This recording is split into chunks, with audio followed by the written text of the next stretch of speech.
Okay,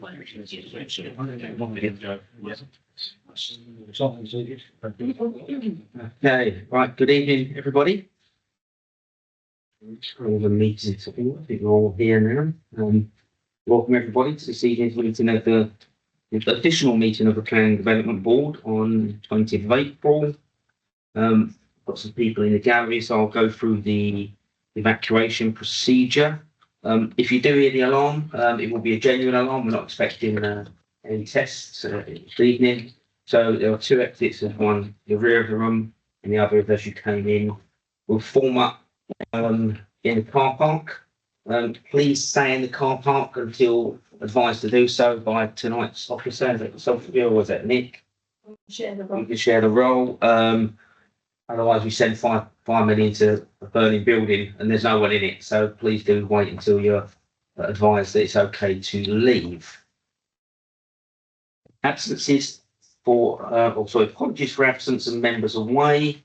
We've got Councillor Simpson being subbed by Councillor Smith, Councillor Jens being subbed by Councillor Clues, Councillor Dervix being subbed by Councillor Hobley, and Councillor Parsons is subbed by Councillor Owen Phillips, and Councillor Reary is given apologies but not got a sub, I believe. Okay. Is there anything on tonight's agenda anyone needs to disclose any pecuniary or non-pecuniary interests on? No? Okay, thank you very much. We do have some speakers this evening. Just for those that are not aware of the procedure, when we move into each of the items, we've got one item tonight. I'll call you forward to the speaker's chair at the back of the room. And then Sophia will explain to you the rules on public speaking. Members have the opportunity to ask questions of you. Then once all speakers are done, we'll move into the debate. So tonight we have one item on the agenda. That's item 0221, which is the land northwest and southeast of Blind Pit Lane in Curdworth in Warwickshire. Collinson. Yeah, thank you, Chair. You have in front of you the agenda. There's also a small supplementary report of 3 pages that accompanies this to provide some matters of clarification. Mr. Collins, can I just check, does every member, because this came out earlier today, has everybody had the opportunity to read the supplementary report? So it's only 3 pages. Yeah. Yes. Okay, thank you. This is on the website already. Yeah, okay, cool. So I just wanted to make sure everyone had had the opportunity to read. yes. Okay, thank you. So the application we have in front of you concerns a hybrid planning application for the proposed Thrive Employment Park, which is approximately, I say, 135 hectares at land at Curdworth. The application was submitted by IM Properties Development Limited and is now subject to an appeal against non-determination, with a public inquiry scheduled to start from the 30th of June.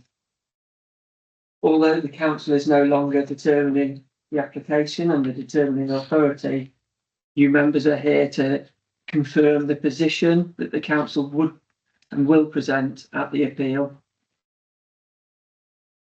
As you'll see at the end, officers' conclusion is that had officers determined the application, planning permission would have been refused for the matters that are set out clearly in the supplementary report.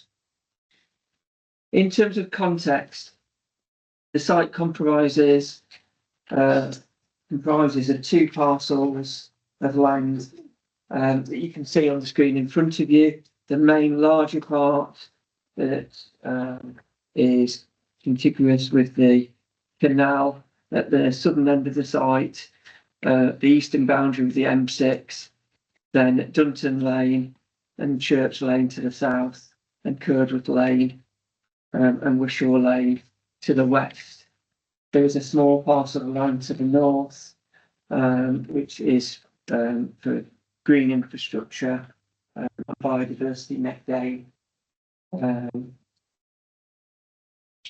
The site itself is open countryside and designated green belt. It's crossed by around 8 public rights of way. It's located in flood zone 1 with no ecological or heritage designations on the site itself. In terms of the proposed development, I should just go to this one first of all. This shows the public rights of way that cross through the site at various points, including the northern parcel as well, which has footpaths going through it as well. This shows the context of the site, with the M42, M6 toll adjacent to, in close proximity to it, and showing its position in terms of Birmingham, Solihull, Coleshill, Tamworth, Atherstone, and Newton, Coventry there. The plan here indicates the parcels of land, positions of veteran trees as yellow, cited yellow on the plan, and how the parameters plan would work. The proposal itself is for a large strategic employment park of up to 292,000 square metres of floor space, predominantly B2 general industrial and B8 storage and distribution, and some other E uses, which is ancillary office uses to go along with those. In the report, it indicates at points what the potential heights of the buildings would be. At points up to 24.5 metres. As well, there is an indication of the spine road that would provide access to the site. The main access would be off the road here from Dunton Lane, coming in under the M6 toll to a roundabout, round to the bottom of the service plots there, down to the access here, to provide access. The main egress and access and egress is through the road here under the M6 toll. There is a bus gate towards the western edge of the site here. This part of the site comes under the jurisdiction of Birmingham City Council. So it is a cross-boundary application, though predominantly it is within our area, within North Warwickshire's area.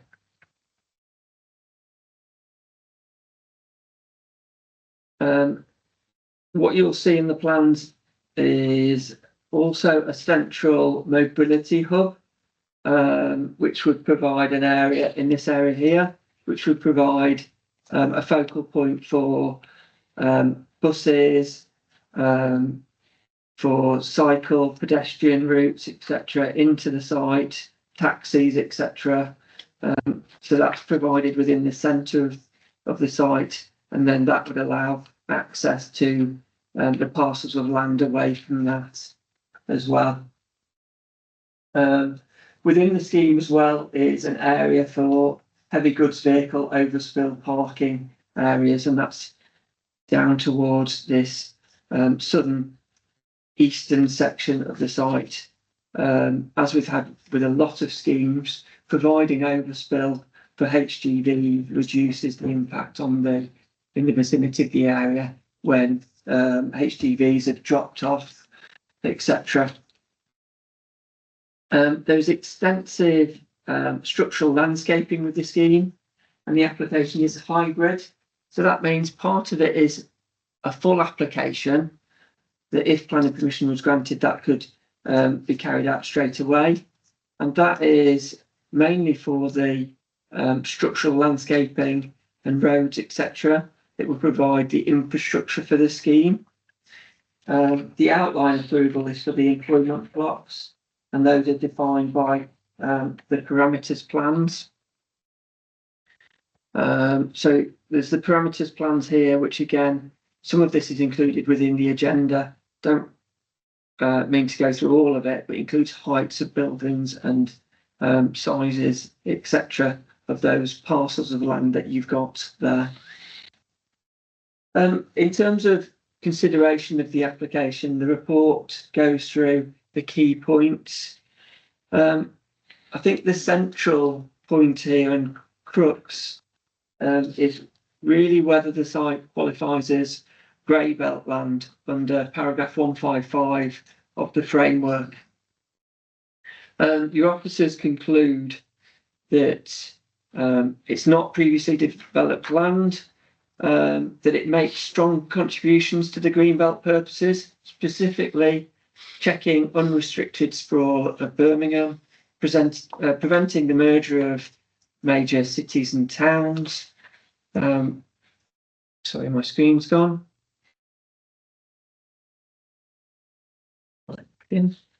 And therefore it does not meet the definition of grey belt. As a result of that, the proposal is classed as inappropriate development in Greenbelt. And there's an assessment within the report that goes through the harms there in terms of the purposes and the impact on openness. As inappropriate development in Greenbelt, it should not be approved except in very special circumstances where it's clearly outweighed. The harms are clearly outweighed by those circumstances put forward in support of the application. The scheme here would cause substantial harm to the Greenbelt in terms of openness, and that's both spatially, the visual impact of it in terms of the industrial form and lighting, the activity in terms of the 24/7 operations and the permanence of the scheme. As you know, members, when we talked about renewables, that is for a 30-40 year period of time. This is for a permanent development, and therefore there is that permanent harm here as well. In terms of landscape and visual harm, the proposal would result in a transformation of the landscape in the area. You'll see from the report that it identifies adverse effects on the character areas, the loss of the open rural farmland, forming the setting of the nearby rural villages, the industrial scale of the buildings and the earthworks and attenuation basins, which are alien to the landscape character of the area. There are viewpoints, public viewpoints in and around the scheme, as shown by the public rights of way. There's canal users to the south of the scheme. There will also be some harm to the nighttime character as well. These impacts conflict with local plan policies. In terms of the land itself, it's used for agriculture at the present time. There's a criteria, as you well know, for assessing whether something is best, most versatile land. Here, there'll be a permanent loss of approximately 127 hectares of that best, most versatile agricultural land. And this harm weighs against the proposal. In terms of the heritage impact, the report goes through designated heritage assets and then undesignated heritage assets. It indicates there will be less than substantial harm to the setting of a Grade 2 star listed building close by, which is the Church of St Chad's, which is up towards this end of the site. Don't know whether you can see my cursor. There is impact that was relayed by English Heritage in terms of the impact on the Church of St Nicholas and St Peter's Curdworth, and one at the Grove. There it's it's concluded there'll be less than substantial harm.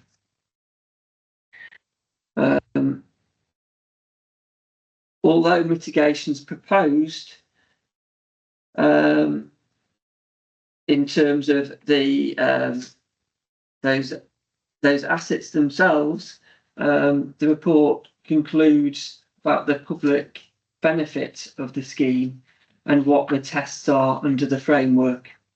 And within the supplementary report,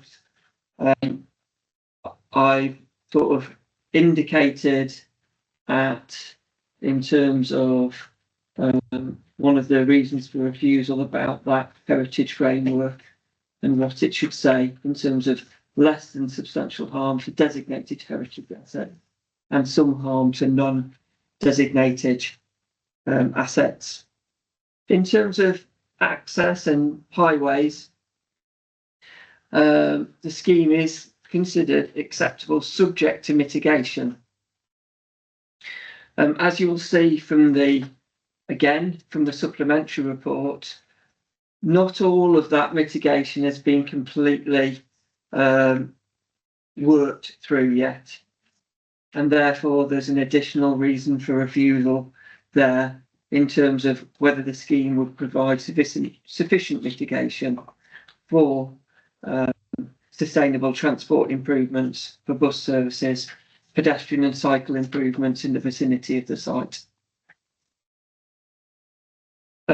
Again, as you'll see from the report, there's been no objection subject to obligations and conditions from National Highways, from Warwickshire County Council, from Birmingham City Council or Staffordshire County Council as highway authorities. There are junction improvements proposed at the A446, at Junction 9 and the surrounding road network.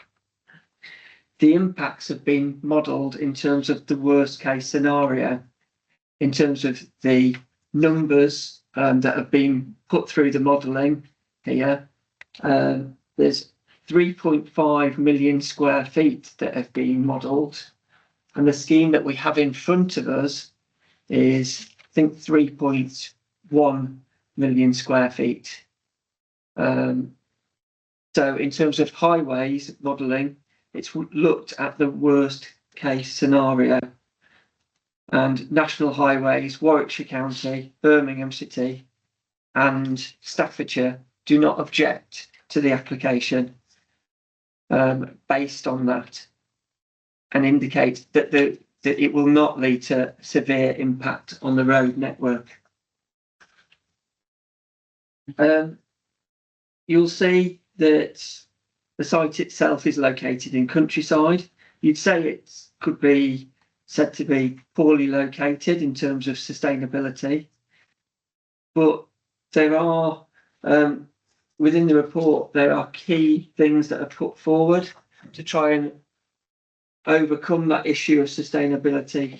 The hub itself, the public transport hub within the centre of the scheme, is a key element to it and will provide a focal point for public transport, for cycling, for node of transport, for walking towards, for taxis, etc., for car share, etc. In terms of biodiversity and drainage, the proposal includes on-site biodiversity net gain, which exceeds 15%, significant new woodland planting and grassland areas and wetland habitat areas around the site. There's no objections in terms of ecology. Sustainable drainage is compliant, with no objections from the Environment Agency or the local lead flood authority. And there are benefits of that weigh in favour of the scheme. In terms of the economic benefits of the scheme, there are significant benefits in terms of the jobs that the scheme will provide, up to 6,000. There's significant gross value added to the economy as a whole, both the local economy and national economy. economy. The scheme would address a recognised shortfall in strategic employment land. That would give the scheme significant growth if you consider all of those benefits. However, the issue here is whether those benefits exist, because they clearly do, but whether they clearly outweigh the greenbelt and environmental harm. As you'll see from the report, there is a balance, an overall planning balance that considers that, whether it clearly outweighs the harm. And from that, officers conclude that that the benefits put forward will not clearly outweigh the totality of the harm, and therefore very special circumstances do not exist.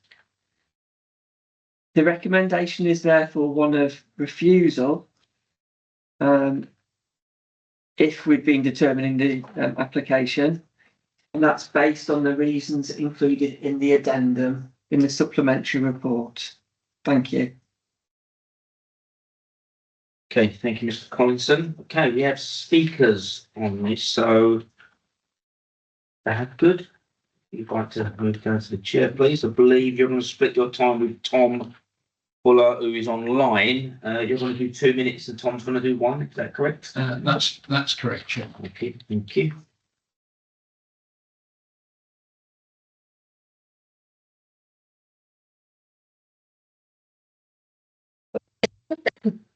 Explain the rule from public speaking. Good evening. You've got 3 minutes in total.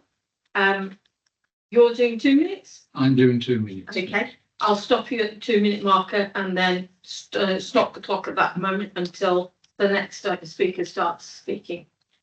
Excuse me, I've left my glasses. That's not a problem. I will start the clock when you're ready.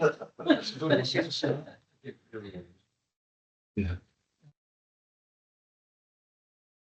Yeah, everybody. So, the one you had? No. I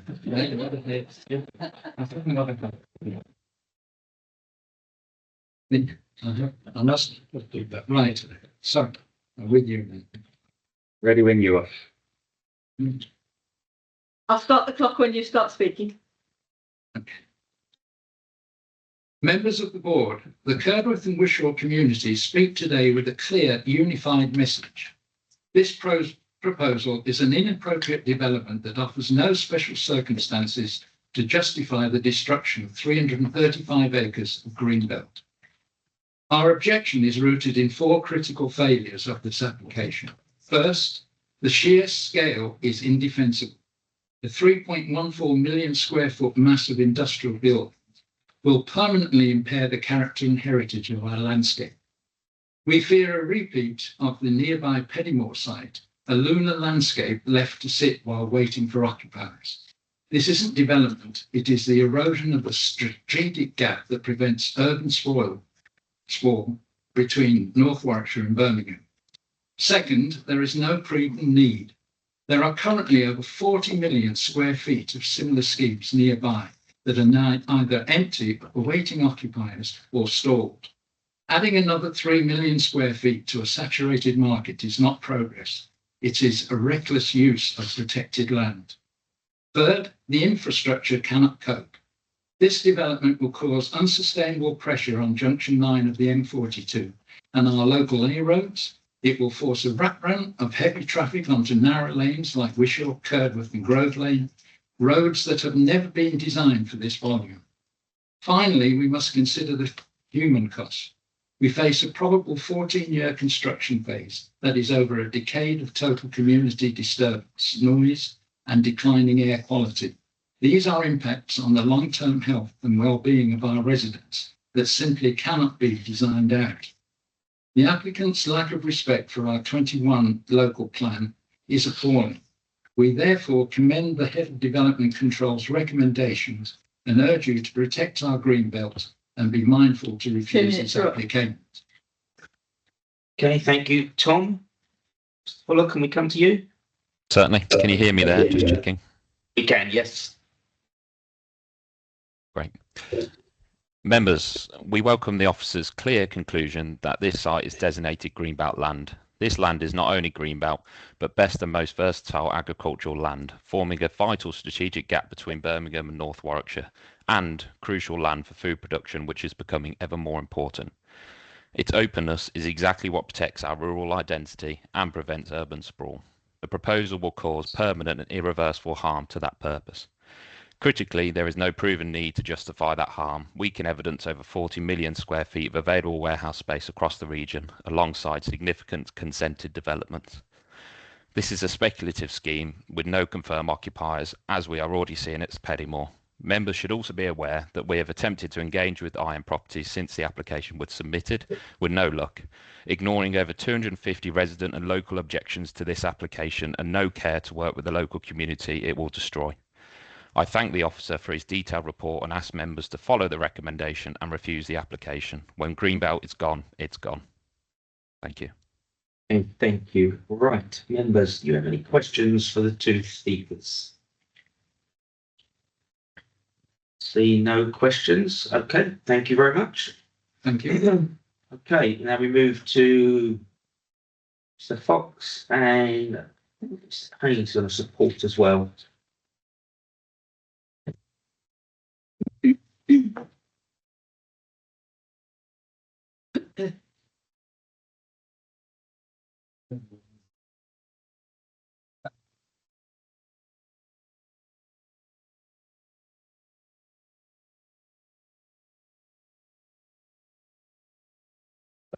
Again.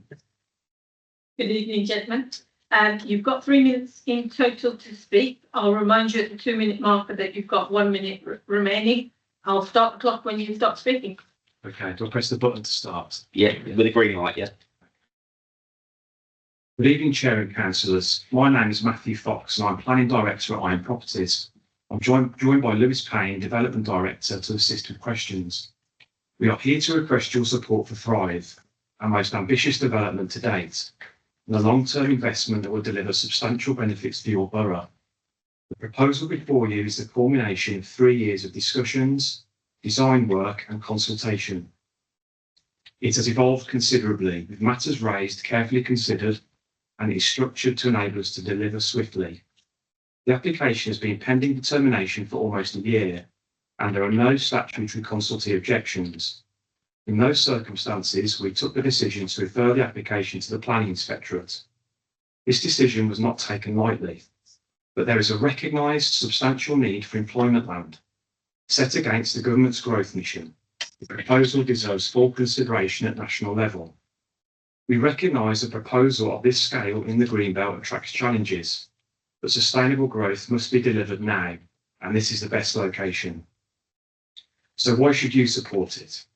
Firstly, Thrive is primed to capture advanced manufacturing and logistics. From startups through to international investment, businesses can start, grow and thrive here. It can support up to 6,000 quality jobs and could generate over £9 million in business rates every year. We've worked closely with stakeholders to lay the foundations for jobs, education and skills to best meet local needs. Secondly, Thrive will provide an exceptional environment with the highest standards for placemaking, design and energy. A landscape-led master plan dedicates half the site to green space, including woodlands, wetlands, meadows, allotments and orchards. Biodiversity net gain will be delivered on-site exceeding the mandatory 10%. Thirdly, Thrive encourages better transport choices. A mobility hub provides a focal point for bus services and active travel, and there are improved links to settlements. An extensive package of sustainable transport improvements will be secured through conditions or obligations. Alternative sites are not able to meet strategic and local needs to the same degree and cannot offer this level of benefits. We understand this is an important decision and officers have recommended refusal of permission. However, the path remains open to support Thrive on the basis that the scale of benefits set it apart. We have a long-standing relationship with North Warwickshire, from Birch Coppice through to our support for the Wall of Answered Prayer. Whatever the outcome of the appeal, We remain committed to working in partnership to ensure Thrive delivers a legacy for future generations. Thank you. Thank you very much. Any questions? Councillor Wallace? Councillor Hobley, actually. Thank you, Chair.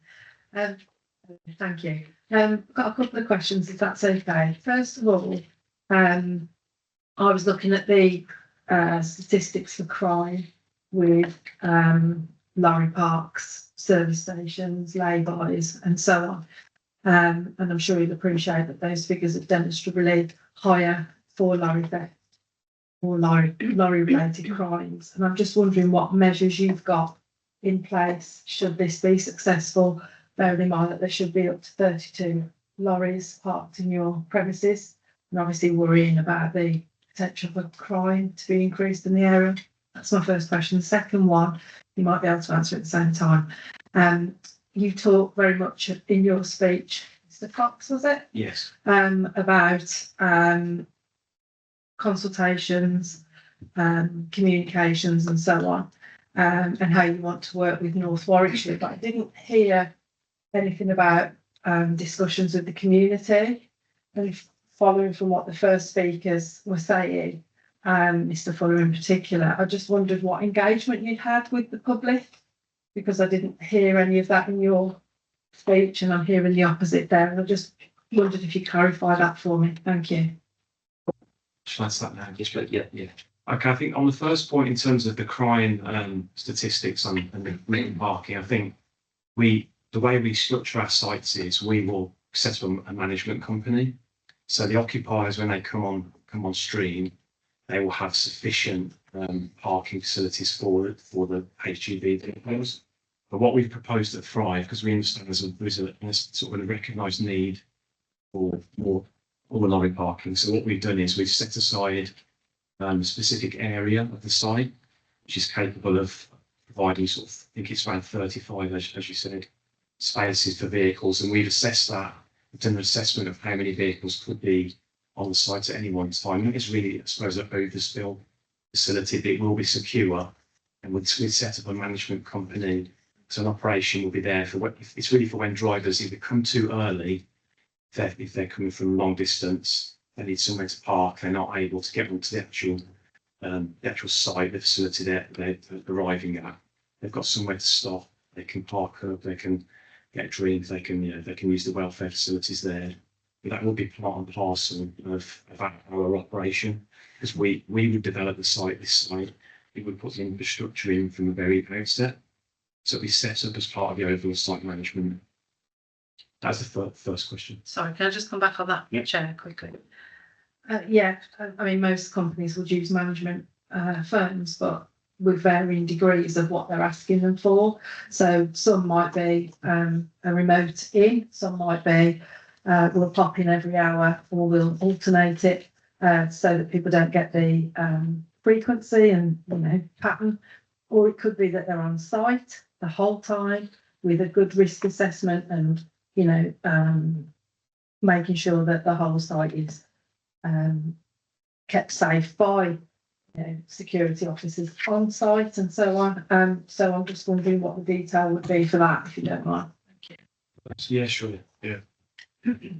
Yeah, I'm really pleased you asked that question. Thank you very much. But in going through this process of designing this site, it was one of the issues that was raised about what happens when lorries turn up to specific warehouses and they can't get on, and about trying to find safe places for those lorry drivers to wait before they can get onto that particular facility, rather than parking in local lay-bys and things like that. That particular plot, although we've earmarked it specifically for HGV parking, that is in outline. So we would be putting the council with a detailed application for that particular facility. But the design, sort of the ethos behind it is that it will be secure. So it will be fenced, it will be gated. There will be a mechanism for allowing those lorry drivers and only those lorry drivers onto that site. So that will most likely be a combination of CCTV, automatic number plate recognition, things like that. So it will be monitored. you know, either by security staff on site or by remotely, you know, if it's out of hours or whatever. But the notion is to create a safe space for those lorry drivers to go and wait, rather than putting pressure on local roads by parking on lay-bys and things like that.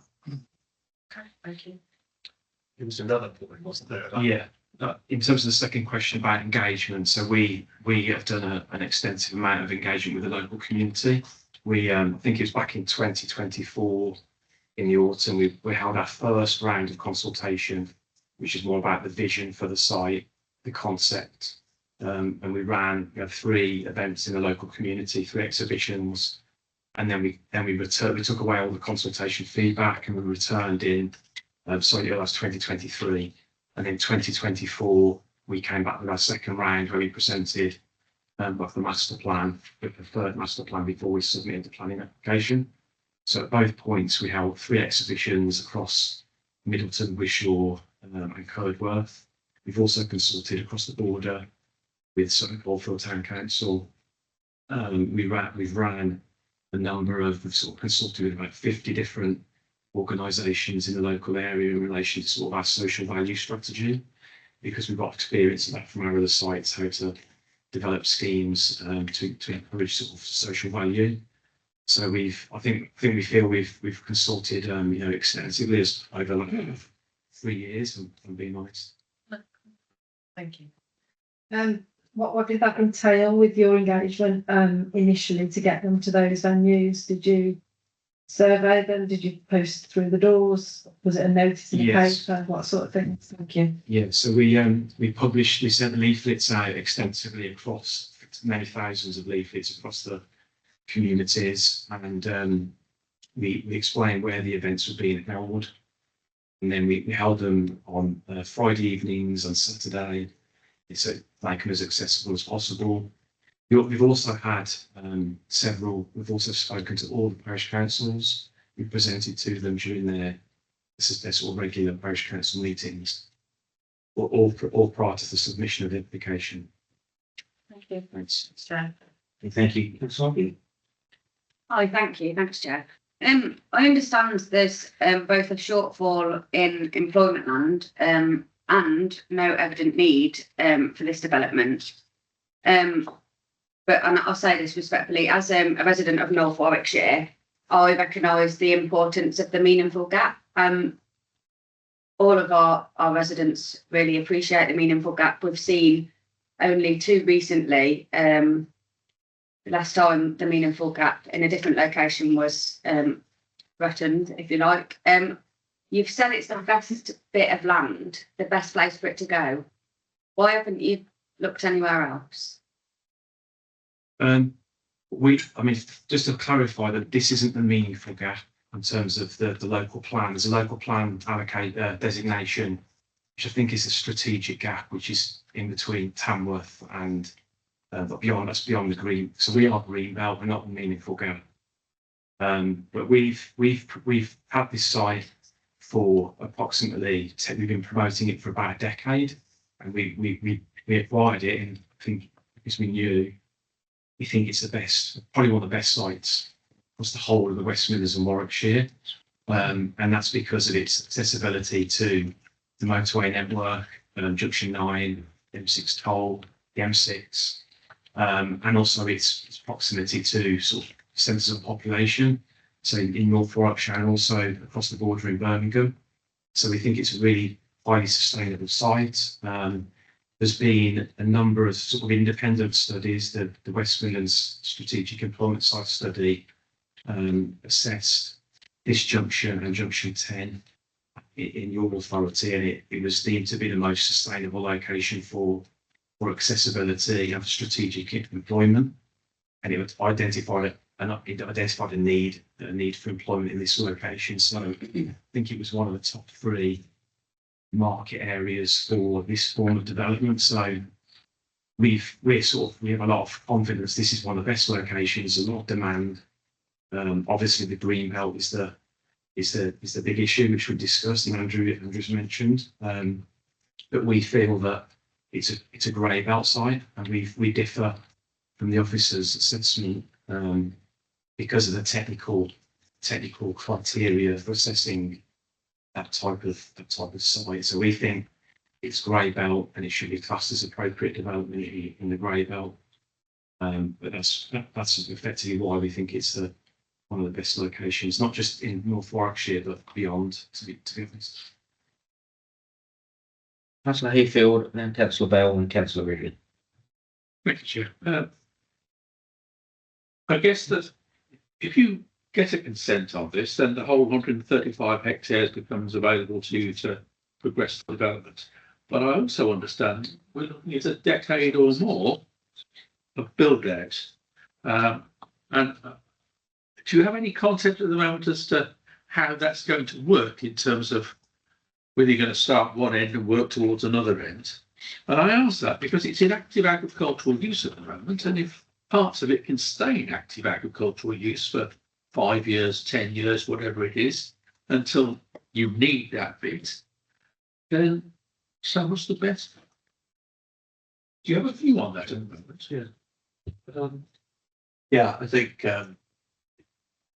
as Mr. Collinson touched on, the structure of the application is that the roads and the sort of green spaces and what you call blue spaces, the sort of balancing poles and stuff like that, are in detail, and the buildings themselves, they're all in outline at the moment. The purpose for doing that is so that early on in the development we can prepare the site ready for new buildings, but crucially that involves forming all the bunds and the planting around the outside of the site, to make sure that they have time to establish before the buildings kind of in operational. So I think the early phases of development would be to create those bunds around the edges of the site, which gives the landscaping some time to mature, to protect, local residents and stuff like that. So I think that a large part of the site would be actively worked in construction. So the agricultural use of it would stop fairly on in the construction phase. So part of it would just stay open and undeveloped, 10 years, 12 years, whatever it is. Personally, I don't think it would take that long, but there will be a phased build out of buildings across the scheme, yes. Thank you, Chair. Councillor Bell. Thank you, Chair. You'll be aware that we think this is Greenbelt. So do you deny that this is a really important piece of land that stops Birmingham sprawl going into North Warwickshire? We agree it's Greenbelt. It's designated as Greenbelt, but the new policy that is in place is it does have ways of technically assessing whether it's more suitable. It's less sensitive in terms of its sort of grading as Greenbelt. Our view is that the M6 toll, especially Junction 9, provides a clear defensible boundary which separates this site from the wider district, and for that reason our view is that it has a moderate contribution to there's two purposes A and B, which is like sprawl and the merging of settlements.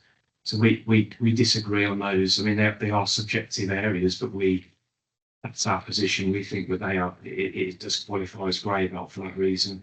The site is separate from Birmingham City built up area. So whilst part of the site does lie within the City Council, a very small piece of highway, built up area, as you can see on the screen, is separated. So we're not actually merging with Birmingham. So that's the reason why we consider it's grey belt. But even if it's not classed as grey belt, if the Secretary of State or the Planning Inspector agrees with the council's position, we still feel very strongly that the benefits clearly outweigh. There's very special circumstances that weigh the harm, and to be honest, that we prepared our application before the grey belt designation was even in place, because we were confident that the scale of benefits that could be delivered to North Warwickshire and wider across Warwickshire as well outweighs that harm. Someone will make a decision. So we'll leave that there. So I've got some more questions if you don't mind. So I was on the site visit, which we went on at the weekend, and we stood at the main access point and we watched lorries going under the M6 toll, I think it is, under the motorway. And I'm quite aware that the highway agencies have not given any objection. But we stood and watched. Are you confident that 2 lorries could get under that bridge comfortably? Yes, we're confident they could get underneath. It's been fully tested. We've done safety audits of all the junctions, so we're technically it's absolutely fine. Well, our observation would have shown that a lorry takes 2/3 of the road. So I'll just leave it there because I understand what the highways are saying, but we watched the lorries going through and we weren't convinced that it was safe. So that's your response. I leave it there.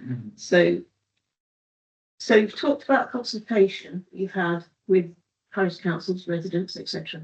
So what changes have you made to your plans as a result of that consultation?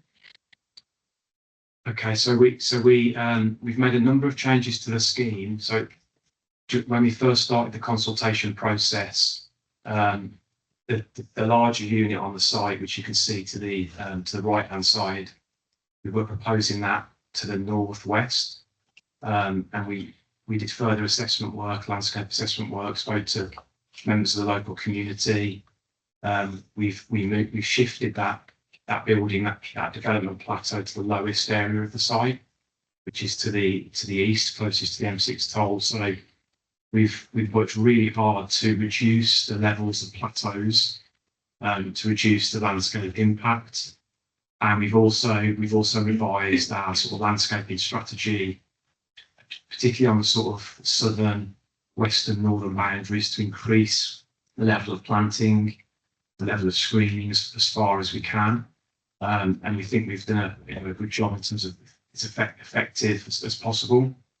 We've also taken on board during the consultation process. We've had a lot of comments from people living in the villages about sort of rat running through the rural roads. Our proposal involves traffic calming throughout the rural areas. So we're taking all the heavy goods vehicles and cars back onto the strategic road network. And to the western side, we're putting measures on the roads to slow vehicles, to create, encourage cycling and walking. So we've got a number of proposals for that at several sort of junctions around the wider site. Thank you. Last question. How many lorry movements do you anticipate per day in Farleigh? It's quite difficult to answer that question without a transport consultant here, but we've looked at it really from obviously the assessments done in AM and PM peaks. That's where the impact is felt. It's in the order from memory, I think around 500 in that AM and PM. So 500 in each. Yes. 500 lorries in the morning and 500 in the afternoon. Yeah. But that's from that's recollection. But as I said, I need to. Thank you. Councillor Million. Thank you, Chair. Well, I've just ticked up all the questions to ask as councillors errors, adequately put them to them. Thank you, gentlemen, for sitting in the hot seat. But effectively, there are a lot of questions to answer in relation to the openness, as far as I'm concerned. Obviously, you're aware that we had a consultant in relation to the green belts, as far as we were concerned, or the consultant was concerned. There was great concern about the fact of the purpose of the green belt actually stopping the straw from going.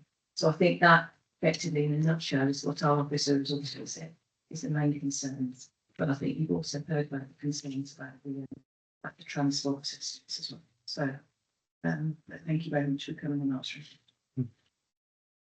Councillor Fowler.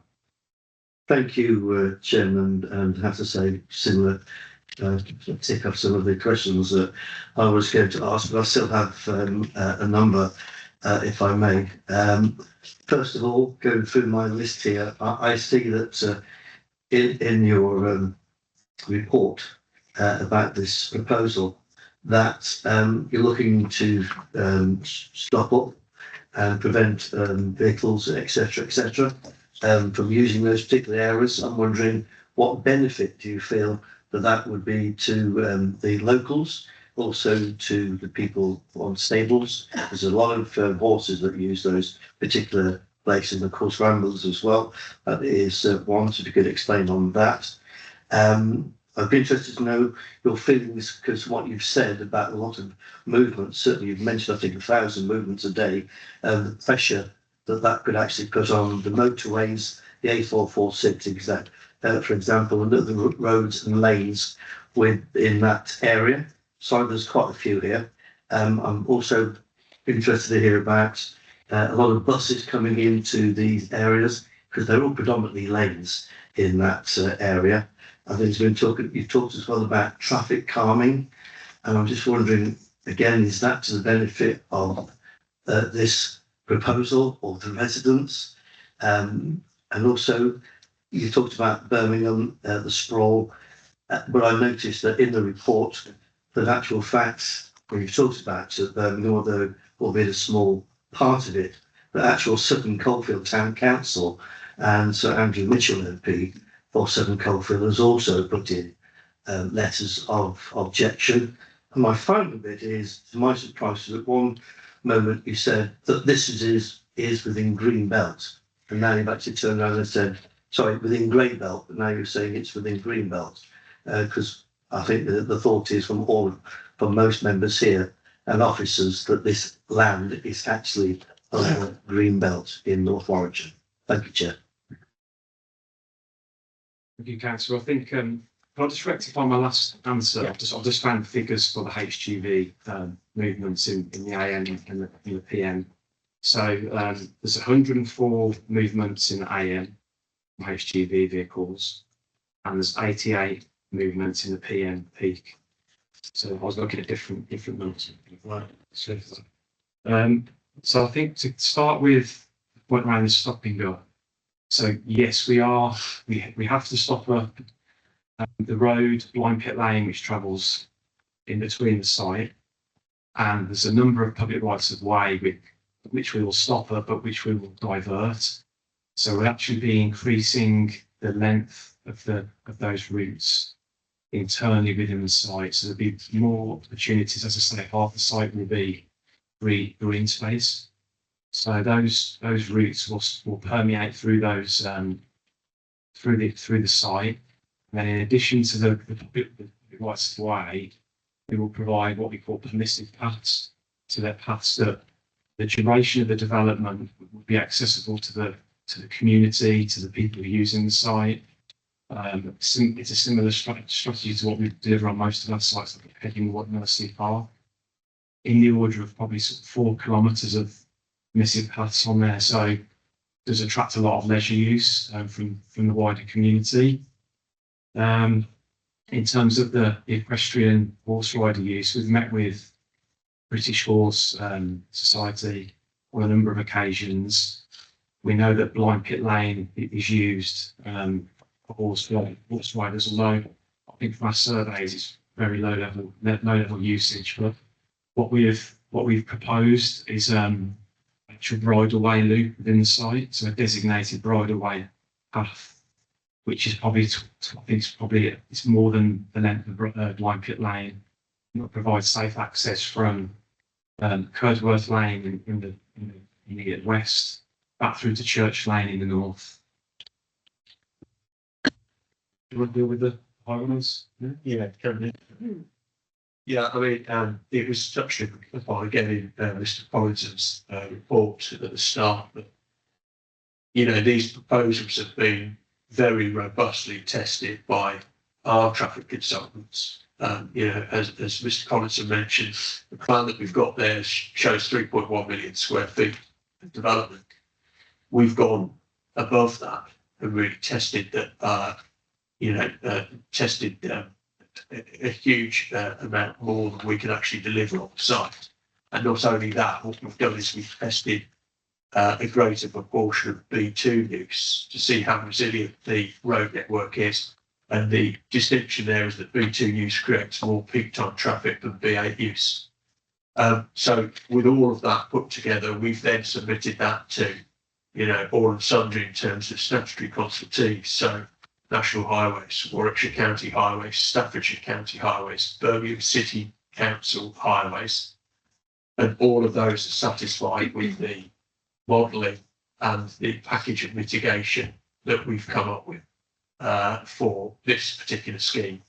So I think that we've been saying it for a long time, but I think that the statutory consultees are now comfortable that we can mitigate any traffic that we're putting onto the road network.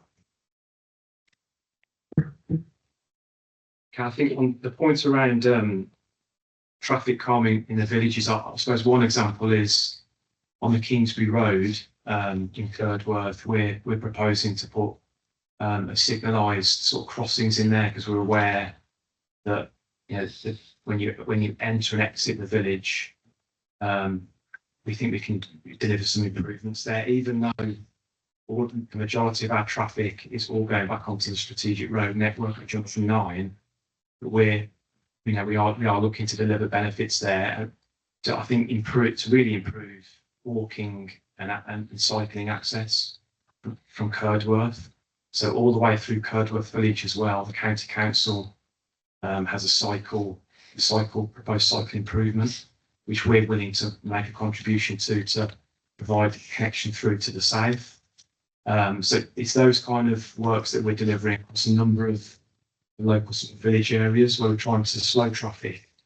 Because we do know that we've done speed surveys of those country lanes, and we know that by putting some gentle traffic calming measures into place, will one, make a safer environment for walkers and cyclists, put pathways on some of the country lanes, but also will discourage some of the rat running movements from east to west. So they're sort of wider benefits in the local area. I think probably the final point was around the green belt, grey belt position. So yes, this site is designated as green belt, it's a national designation, but the government has said local authorities should identify or look for areas which are grey belt.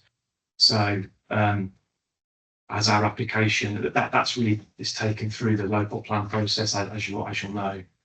So officers will look at credentials of the site and then take a view on if it's grey or not, even though it's green belt. But we've done that assessment ourselves as part of our planning case. That's why it is green belt, but we think it's the grey belt.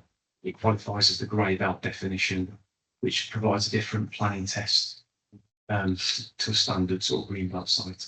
Thank you. Just one question, Chairman, please, as I did mention as well, that albeit it's a small part within Birmingham of this particular proposal, but also it falls upon Sutton Coldfield. And I did ask you about your comments on the objections from Sutton Coldfield Town Council and also from Sir Andrew Mitchell MP for the Sutton Coldfield. Thank you. Yes, I think that's correct. Andrew Mitchell and the Town Council have they sort of presented the case that they think it's green belt impact. But again, it comes back to the point around we disagree with how that's perceived, and we do feel strongly that the benefits of the scheme as a whole, economic benefits, social benefits, and the sort of standard of environment we're delivering to meet that strategic and local employment need, we feel it sort of sets it apart, and it does justify the grant of planning permission. Thank you. Councillor Bruce. Just to kind of get the mark up about the rights of way, and he said they're going to stop them up and divert them. I'm just wondering if they've done any consultation with the local residents or the parish councils where to divert them to, because I know where my rights of way are, and if I want to go to D, I go A, B, C, D. If they don't know where they're going to divert them to, are they going to divert them to A, B, C, E, F to get that to do? If they've not done any consultation with the residents and the parish councils? Thanks, Chair.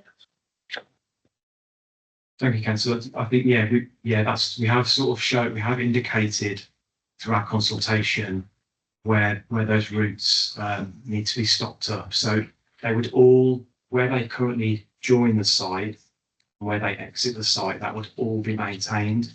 So what we would be doing would be, in some cases, they would be diverted around the buildings, but in effect, there'd be more options now from get to A to B, if that makes sense, because the routes would be taken around buildings, there'd be permitted paths which then come to them. And the standard of the rights of way currently on the site are effectively, some of them are very hard to even see with the agricultural use. For our proposal, we will be putting a specific type of surface to encourage, greater use of the cycle use, walking, and there'll be designated footpaths. Thank you, Chair. Thank you. Do we have any more questions? I've got a few, if I may. You mentioned about the lorry movements, HGV movements. You said 104 and 88, so that's 192. Is that in and out? So effectively, we're going to have 192 in and 192 out. And the second part of the question is, what about cars? If it's going to generate between 4,000 and 6,000 jobs, and I know you've talked about alternative travel, bus routes, etc. Is that going to generate 3,000 cars? Is it going to generate kind of how many in and at what shift change? So I think that those are a couple of things. If I could just bring on to my next one. You talked about a bus gate. My understanding is, looking at the plan, the bus gate is going to the left of that plan, which is up by the Cocking up Wishaw, which is a very narrow road. So I'm just wondering what buses are going to actually be able to navigate those narrow lanes and actually come in and out the site there. And the couple of other ones, Curdworth Bypass was mentioned, and I know you've safeguarded some land for potentially a Curdworth Bypass, but that will still require tying it in both Warwickshire and the Combined Authority. Have you got any plans, or have you had any conversations around that, should this plan be successful? And you talked about moving the largest building to the right of the thing. It's all relative, isn't it? Because that's actually, whilst it's the lower part of the land, all of that land grades away to there. So actually it's relative. The fact that you've moved a 24-metre building there is still relative to the people who are looking up at it at that point. And my final point, you mentioned Greenbelt, and I understand the new national planning framework for what it is talks about things like motorways being meaningful gaps. And that's all well and good if you're the other side of the motorway. But our residents in Wishaw, Vauxhall and Curdworth are this side of the motorway. So actually it's a massive impact for them, and it is in their Greenbelt.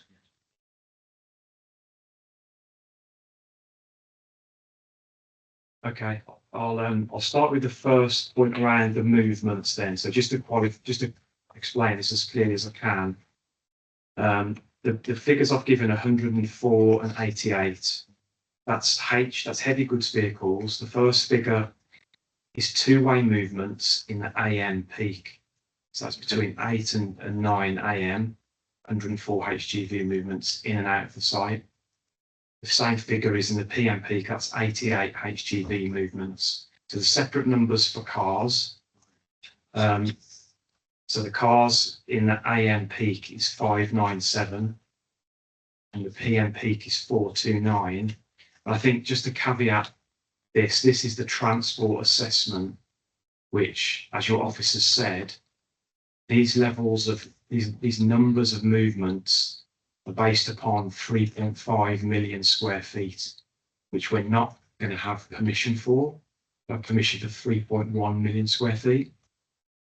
So I'd urge caution with those numbers, but what we've done is our consultant has looked at the worst case. The reason we did that was because when we first developed the scheme and we started scoping the transport assessment work with the county, we obviously looked at what we thought was at the highest level of floor space, and from that the trip generation and distribution is calculated. So that is very much a worst case.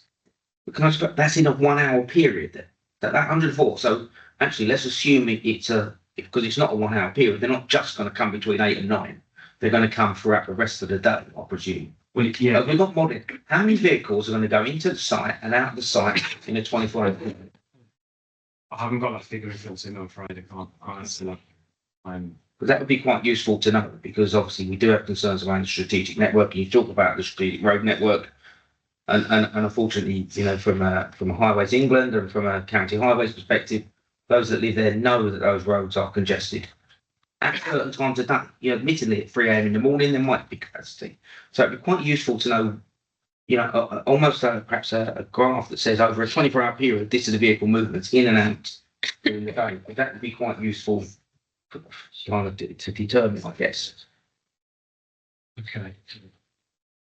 Yeah, we do. I mean, we do have that information. Obviously, it's all part of the transport assessment. I just haven't got it in front of me now, unfortunately. But yeah, I think it, as I say, it's the worst case assessment, and it's all assuming the worst trip generation levels. So what we have to do the worst case assessment, and then we've tried to make this site as sustainable as possible with things like mobility hub, through the bus connections to try and minimise the car movements.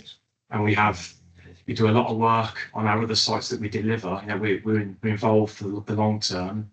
We act as travel plan coordinators of those appointed, working with the county beyond the construction phase when occupiers are coming on stream to make sure that the impacts are mitigated. And again, we're looking to improve the key junctions where the cars and the HGVs are travelling, primarily the Lichfield Road corridor. There's a number of junctions where there'll be conditions or planning obligations to secure mitigation to increase the capacity at those junctions. Okay, thank you. So it's just from my own mind, because it just feels like, you know, say a number of 104 and you go, oh, that's not too bad. When you go, oh, that's in a 1 hour period, you know, there's 24 hours in a day. And so what is that actual number that our residents, you know, are being asked to actually put up with? And the other was just around the bypass. I don't know if you've got a view on, have you had any engagement with county highways or authority about their appetite for actually tying it in potentially and having a bypass? Shall I answer that one? Yeah, if you Yeah. So we have sort of discussed the concept of, or we've investigated, I'd say, the concept of a bypass. I mean, it's never really been called a bypass officially. That there has been some historic, very early stage assessment work that's been undertaken, led by the county council. But we're talking probably over 5 years ago now, and that was a very high level sort of study of what was required, what was the cost of it, what were the benefits. But that study has not progressed anywhere. So we've had those discussions again 4 or 5 years ago. And as part of our scheme, we sort of future-proofed the site so that the land is difficult to explain it. Sorry, on the screen, as Mr. Collison is showing there. That's where that route would be laid out. So we protected the land. Obviously, there's a lot of land ownerships. There's no commitment to do that scheme as it stands at the moment. And as we don't know where it currently, I think it was handed to Midlands Connect to look at. That was the last we heard. And then we haven't been able, we've reached out to them to discuss where that scheme currently sits, but to no avail, unfortunately. But we've obviously put the land, you know, the ability to deliver it in the future. If the public sector, you know, it has a business case for it and wants to bring it forward, we have the ability to do that. But the scheme doesn't require it because, you know, we've looked at the primary access from Dunton Lane with the secondary access from Ryfield Lane. And, you know, we've demonstrated and proven through a lot of detailed transport assessment work and modelling that there would be no severe impact on the highway network. As you've heard in terms of all the statutory consultees, subject to us delivering the mitigation at a certain number of junctions. Okay, thank you. Oh, sorry, apologies. Yeah, can I bring you? No, because already spoke, hasn't he? So, yeah, okay. Apologies, Tom. You're able to speak again, I'm afraid. Okay. Any other questions for the current speakers? Councillor Wattles. Sorry, me again. It was just from the back of Councillor Watson's question regarding the figures of movement of transport. And it just occurred to me that whilst I understand why you've possibly gone for figures showing and demonstrating the worst case scenario of the largest piece of land that you then quickly said, but you won't get permission for. I'm interested in knowing if you've actually got figures for the part that you would get permission for. And my reason for that is because if you show the figures of the actual rather than the, pie in the sky, any mitigation you put in will probably have a lesser effect on figures. Whereas if you showcase figures of this imaginary, well, not imaginary, but this idea of the bigger one that you've quickly said you won't get permission for, if you put mitigation in, surely it would show a vaster gap of any changing movements. Do you see what I'm saying? So for me, I would prefer, yes, you can showcase that, but also it'd be quite interesting and useful to know the actual numbers and figures for the area that is going to be likely to be developed, because that will give us a better idea of what is on the table and any changes, what it will affect actually, rather than, the bigger picture. Does that make sense? Yeah, I think so. I think that, I suppose what we're essentially saying is, when you say we won't get permission for it, what we're trying what we're trying to say is what we've applied for is 292,000 square metres, 3.1 million square feet. So we're not even asking for 3.5. I think that the point is that the mitigation works that we're going to do to Junction 9, to Litchfield Road, to the Belfry Roundabout, in a sense will be sort of over-engineered, if you like, for what we're proposing, because that in very crude terms, if we're delivering less square footage, then you should be delivering less vehicles within. So I think that the point of pursuing that was to make sure that our proposals were as robust as they could be, to make sure that we could demonstrate that we can mitigate the traffic, so that we could get to a position where we had no objections from those highways authorities, which is obviously the position that we're in. Thanks, Jen. Yeah, I appreciate that, and I do appreciate and if we expanded in the future, this is what it would be kind of thing.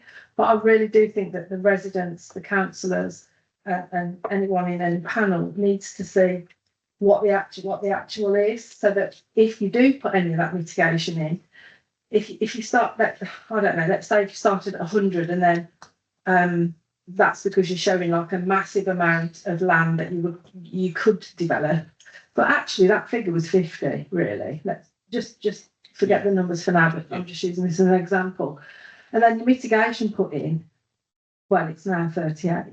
So 12 to 38, 50 to 38 is now 12 difference, whereas from 100 to 38, it's 62. That looks. Do you see what I mean? Yeah, that will be improved. Yeah, it will be an improvement, but it makes it look like what your mitigation has been put in is better improved than it was. But actually, they weren't ever going to be part of it for this development. Do you see what I'm saying? Yeah. So I think the residents are owed the proper figures, and the councillors and the officers and any potential panels need to see the actual figures that are really, rather than this is what it could be. And yes, it might be in the future, but for now, we need to decide what is going on for now. Does that make sense? Because otherwise, we're getting figures thrown at us that could be actually. Oh, and then look how much we've mitigated. Well, actually, you haven't. You've gone from there to there rather than there to there. But that's what you've quoted us.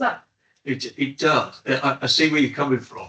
The difficulty that we've got is that until we've got occupiers on site, we don't know exactly how many vehicles they're going to be producing. So what we have to do is test the worst case scenario. Yeah, I do appreciate that. But because going back to the start, obviously what we're applying for is the buildings in outline.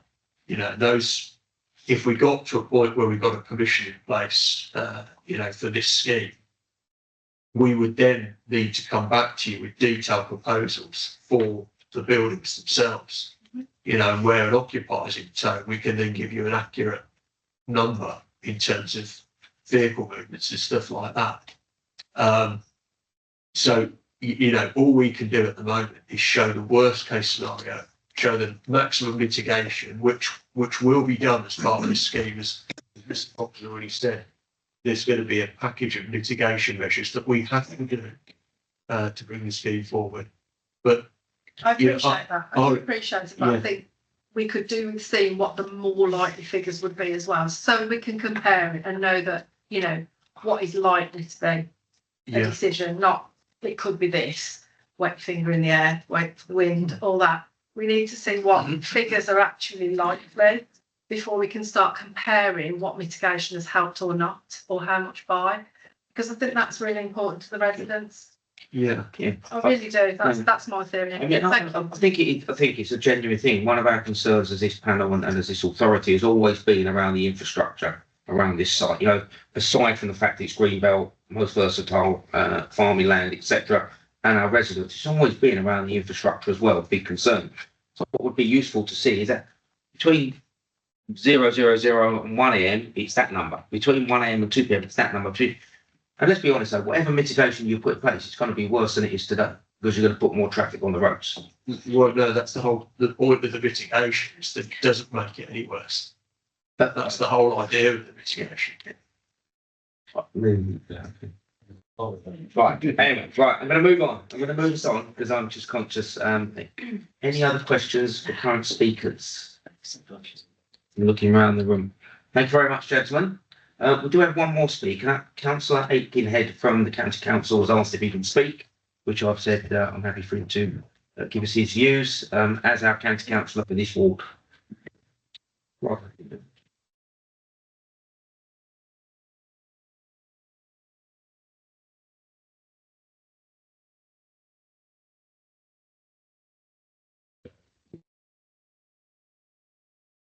I'm not going to regurgitate what's already been said by Councillor Fuller and Councillor Habgood.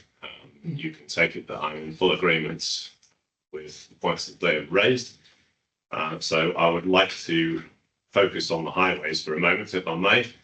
I should declare that I drive for a living currently. So I'm well qualified to speak on the current state of the A4097, the A446, the M42 and Dunton Island itself.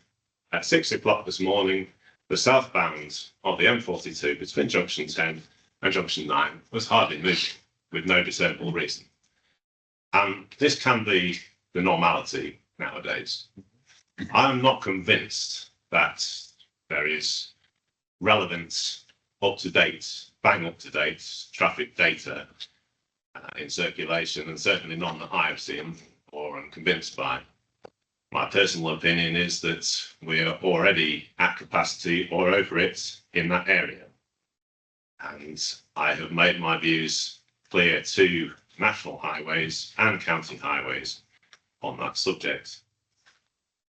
So really, that's what I want to say to you now, is that that road, all those roads they cannot take any more. And the area, my entire ward, cannot take any more. Much of that may be down to the over-intensification we already have of HS2 activity, including the traffic and the pollution it produces. To add any more to that, during the time that HS2 construction is still in operation, they're choking up the roads, and the roads are choked up enough without them already. You cannot seriously contemplate adding more at that junction with those connecting roads, and any of the road calming measures that have been mentioned are only going to serve to slow down the journeys of commuters and commercial traffic alike further.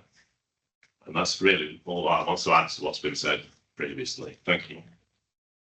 Thank you, Councillor Aitkenhead. Any questions for Councillor Aitkenhead? Okay, thank you very much. Thank you. Okay, moving to the debate. Although I think it's been quite a lot of questions already. I've got Councillor Bell and then Councillor Hayfield. Thank you. I just wanted to say that when I went on the site visit, I was really shocked at the thought of this development going ahead. So we stood to start with by the Cock Inn, And when you look towards the site, as far as you could see in every direction, this development would be on it. At the moment, it is beautiful agricultural land. It's a wonderful vista, which it will change the character of this area completely. For example, we saw someone walking one of the footpaths with his dog, and there he was walking in a lovely countryside. What would he be walking on if this is developed? To be walking between industrial units. It will completely change the experience of the people in that area. And the wildlife, while we were down by the canal, we had to look at this site from 3 different places to get some idea of its size. When we were by the canal, skylarks were evident. We could hear them. They were there. There is a lovely copse of trees in the middle of this site. Well, it's not quite the middle because that very large building there will squash it completely. So that's got to go completely. There was one tree in the middle of the site that is going to stay. So it was quite frankly shocking to think what would happen on that site. The change in the whole experience of the people around there would be so significant. So I just wanted to share the experience because it's not an area I know, but I went to have a look at it, and as I say, I was shocked at the idea. So I'm quite happy to propose the officer's recommendation to be minded to recuse. Okay, thank you. Councillor Hayfield, Councillor Ridley, and then Councillor Hobley. In which case I'll happily second that. As Councillor Bell says, this is a huge site and it's going to have a major impact locally and across North Warwickshire. When I'm travelling out and about, people say, "Where do you come from?" I say, "Oh, I'm North Warwickshire," and they stare at me blankly. And I say, "It's the green bit between Coventry and Birmingham." You know, and that used to be true. That's not quite so true these days. The last few years have seen the greatest erosion in my 30-odd years as a councillor of this green bit. It's disappearing site by site, year by year, to the point where it's altering the very character of the North Warwickshire that I grew up and loved and everything. So now I think it's even more important than before to defend our green belt and the area of restraint north of the green belt to try and maintain the character, the rural character of North Warwickshire. Because if we don't, when I struggle with this grey belt bit, I really struggle with it. What should be redesignated as grey belt? The cynic in me says it's basically any part of the green belt that you want to develop, you should be called grey belt. So you can develop it. I find that all too convenient. I'm sure it's more technical than that, but that's my cynical view on it. So I will happily second this. Thank you, Chair. Councillor Ridley, Councillor Hobley, and Councillor Owen Phillips. Thank you, Chair. Yeah, I was also on the site visit and looking at it on a flat screen, obviously you don't quite get the proportions. And Councillor Bell, who took my thunder earlier with my questions, effectively has said it's a beautiful area. It will change the experience of the people that live there. But we have to not be sentimental. We have to look at the planning law in relation to this. Greenfields, massive sites across the UK are happening all the time, 100%. And people are sitting there saying, "What's happened to my greenfield? We've now got industry on it." However, this is Greenbelt. We have looked at it, we have put consultants on it. They have come back that it's Greenbelt. Number 1, to check unrestricted sprawl. Number 2, to prevent neighbouring towns merging into one another. Number 3, to preserve the setting and special character of historic towns. That is the purpose of this particular location.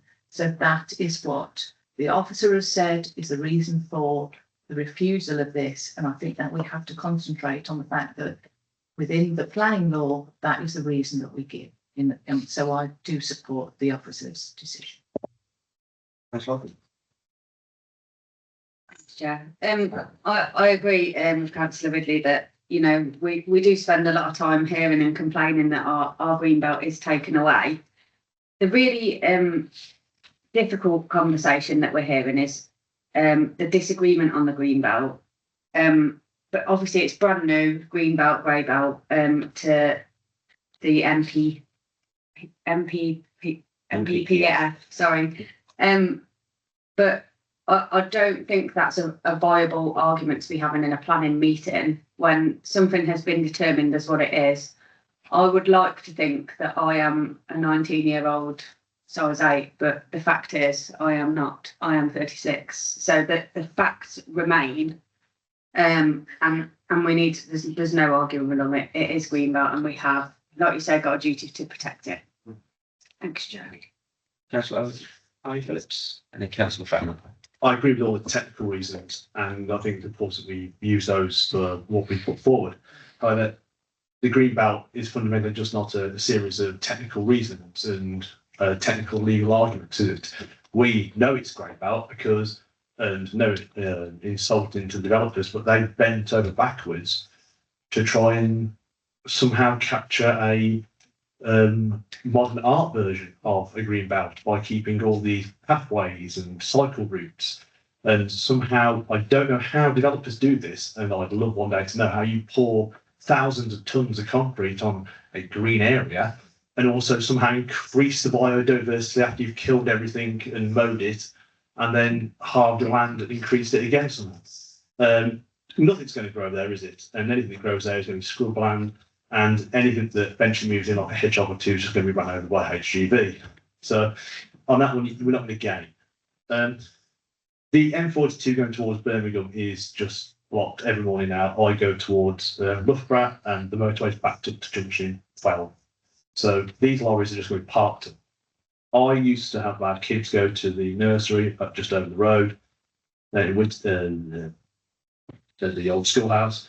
I needed to come back this way in rush hour traffic, and it was a nightmare. Trying to get on the other side from our side to that side, so if we'd cross over. And this is the idea of this A to B going through these areas. Who's going to be walking? I mean, the whole point, and this is where the feel of green belt comes in. Who nips out of their house for a walk around industrial estate? Oh, I'm just going to nip out there and plod around some of these massive industrial units. It's not going to happen, is it? The purpose of the green belt is for humans to go out and be in a place that's different to their home environment, and this does not replace that. Putting a little park in the middle of it and having some nice pictures of people lying down the grass does not replace the view that has been described and that beauty that we've lost. And that is what green belt is. It's something that nourishes the soul, not just for 6,000 people, 3,000 people to be employed from, let's face it, they're going to be pulled from Birmingham and other places. It brings no net value to us as such. No one's going to walk there from Amsterdam, no one's going to walk there from Woodend. No one's going to cycle it, they're going to drive it. So that's going to be another couple of hundred cars on the road as well. It's not green, it's not grey belt, it's not brown belt, it's green belt, and it's for the residents and for their benefit and for us to be buffered from Birmingham and other places. And I think the council officers made the right decision.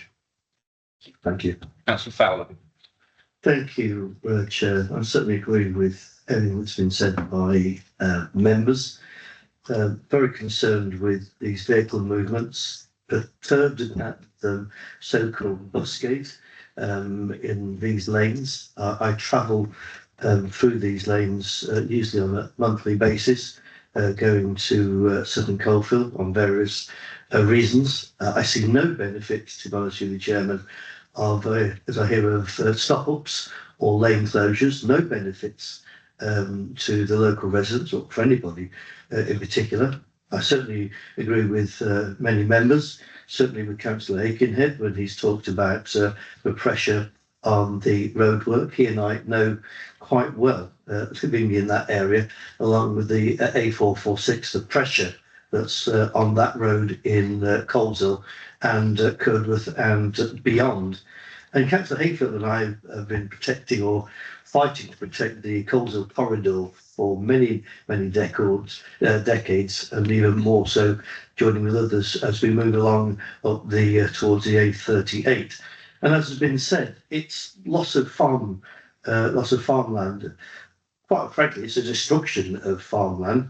It's inappropriate, even though I heard it being said it's in the green belt, in the grey belt. It certainly is for me and for many others. It's inappropriate in our green belt, and it is a visual, would be a visual harm. And as you said, Chair, wrong for the infrastructure. And even with Birmingham, you even hear from Sutton Coldfield councillors and from their own MP as it looks at Wishaw and those heading in towards Sutton Coldfield, they are quite perturbed at the thought of this being put on that land. And as members have said, when we had that site visit as well, you just look across that land, and as Councillor Owen Phillips has just said the same thing, you're looking across and it looked absolutely tremendous, and it would be a terrible destruction to see anything like this going on that land. So I wholeheartedly support all members and the officers in their recommendation to refuse. Thank you, Chair. Thank you, Councillor. Councillor Watson. Thank you very much, Chair. Yeah, I go through this Wishaw Lane twice a week, so I know it very well. I used to live in Sutton as well, so I know this really beautiful area very well, although I don't live there anymore.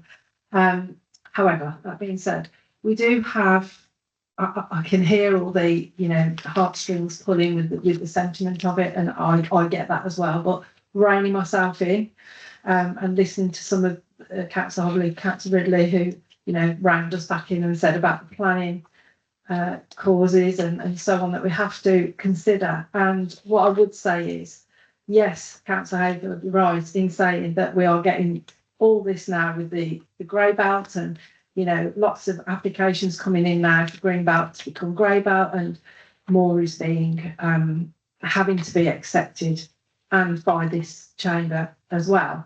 But on this occasion, we've got the battle to say that this occasion it is green, and for that reason I am going to be minded to accept. Thank you. Thank you very much. Any other comments from anybody else? Okay, so can I just remind everybody that obviously because this has gone to appeal, we are minded to is the correct language. So this will be what this authority is minded to do.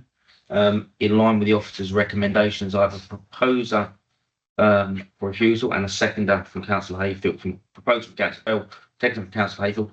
Do I have any other proposals or recommendations? Okay, with that in mind, all those in favour of the recommendation as printed, can I see a show of hands? That's unanimous. Okay, thank you very much. So,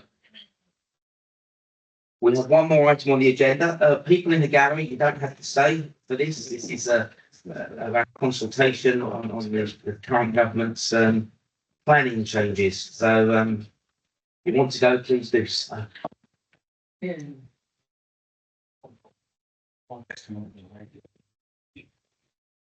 Right. I think to move some more. Too much information. Andrew, is this you doing this or is it Nick doing it? Mr. Bennett doing it.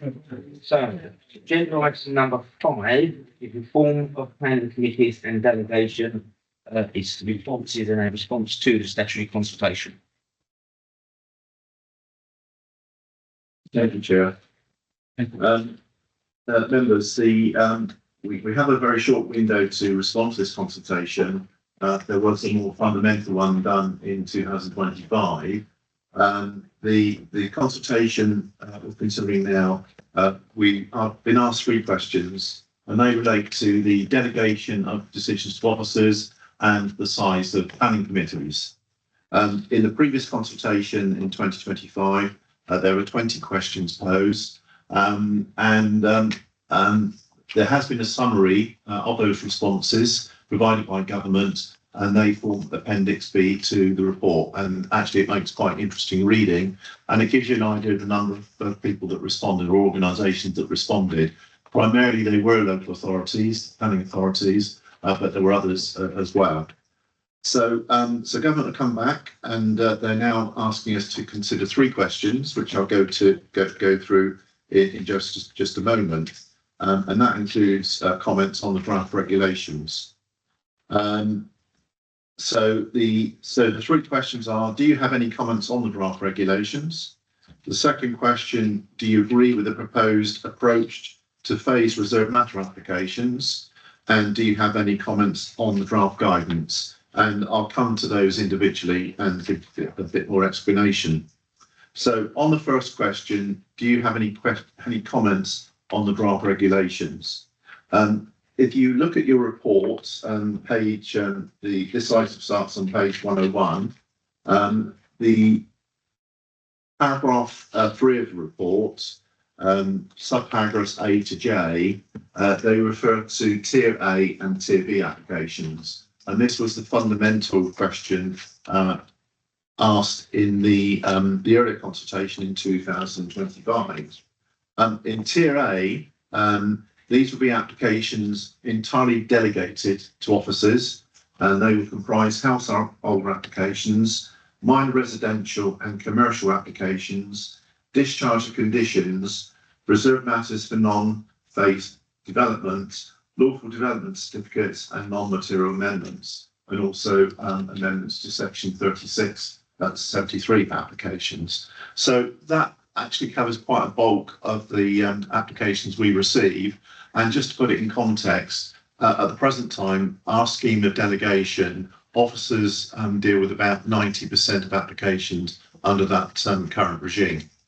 In terms of Tier B applications, this has now been amended following the consultation in 2025, and it's been amended to enable applications to be considered by committees subject to the officer and chair agreeing.